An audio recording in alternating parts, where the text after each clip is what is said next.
Because if you're relying on the usual cable news spin in the United States, you're almost certainly getting a distorted version of events. You're being told Canada betrayed its closest ally.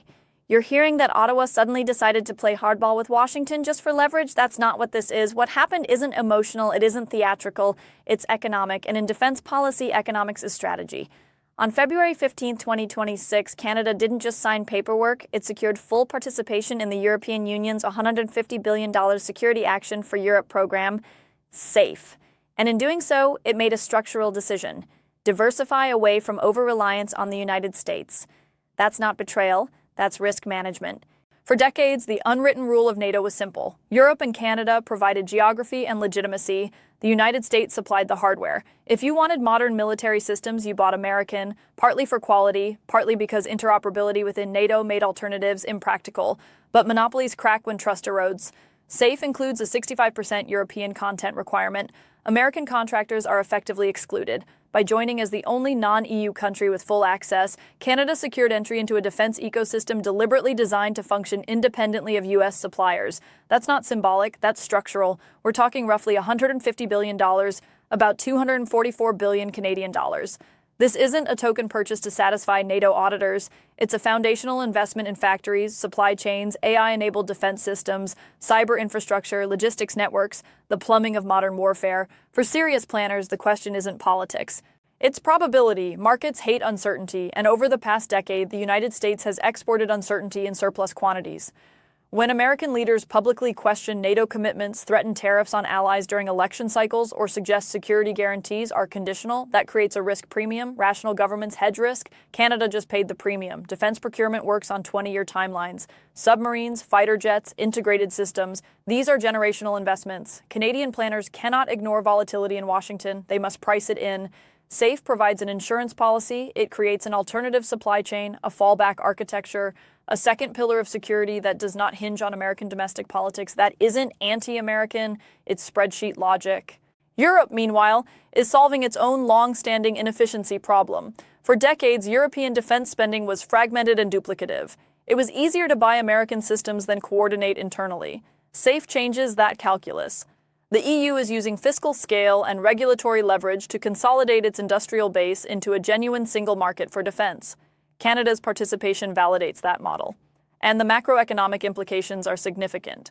Billions will flow into Poland, Romania, France, new plants, new jobs, new R&D ecosystems. That capital is no longer flowing into U.S. defense contractors. This is trade diversion at scale. The United States is losing market share in one of its strongest comparative advantage sectors, not because of technological inferiority, but because of perceived unreliability. Alliances are public goods. They require maintenance. When trust infrastructure deteriorates, partners build alternatives. Canada just poured concrete on a new transatlantic highway. And this one doesn't run through Washington. The political reaction in the U.S. has been telling: shock, anger, accusations of disloyalty, but little acknowledgement of incentives created over the past decade.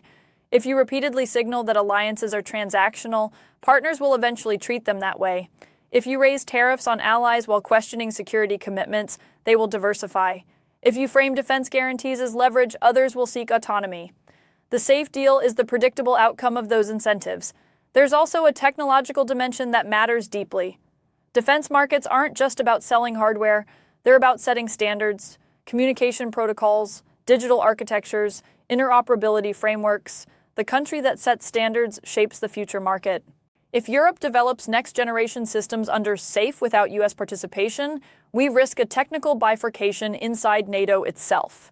Two ecosystems, two standards, two industrial languages. Canada has chosen to integrate into the European one. And once factories are built and specifications adopted, inertia sets in. Supply chains develop gravity. Path dependence takes hold. These decisions are not easily reversed by election cycles or diplomatic resets. This is long-term capital reallocation. Could it have been different? Yes. The United States could have framed increased allied defense spending as shared capacity building. It could have proposed integrated transatlantic production, co-manufacturing across North America and Europe, joint tech development. Instead, the narrative centered on burden-sharing grievances and transactional leverage. The result is what we see now, a defense bloc consolidating without U.S. contractors at its core. None of this makes America irrelevant. The U.S. still possesses unmatched military power and cutting-edge defense technology, but global influence operates at the margin, and the margin has shifted. Canada's decision is not ideological, it's actuarial. List the scenarios, assign probabilities, hedge exposure. That's what mid-sized powers do when superpowers appear volatile. The deeper lesson is simple: dominance is not permanent. It is earned daily through reliability. For 70 years, partners chose the United States because it was predictable. Elections changed leaders, not commitments. When predictability becomes questionable, alternatives become attractive. Safe is not the end of NATO, but it may mark the end of unquestioned American monopoly over Western defense architecture. Markets, geopolitical and financial, impose discipline. Incentives compound.